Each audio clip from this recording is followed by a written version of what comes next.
Doctor Bhanumathi அவர்கள் காரை சித்தர் அவங்களுடைய முதல் சிஷ்யைன்னே பெருமையாக சொல்லலாம். காரை சித்தர் அவர்களுக்கு ஒரு மருமக அப்படின்றதும் ஒரு ரொம்ப போற்றப்பட வேண்டிய விஷயம்.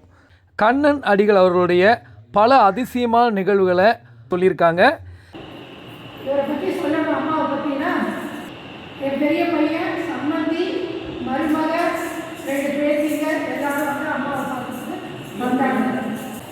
பையனும் மருமகளையும் கூப்பிட்டு ஒரு தட்டு, சாதாரண தட்டில் பேப்பர் துணியில் மூடி இருந்தது. மருமக வந்து ரொம்ப ஸ்ரீரங்காவோ அவளை பார்த்து கேட்டுட்டாரு. அவளுக்கு பிடிச்ச தெய்வம் அவங்க வந்து ரங்கநாதன்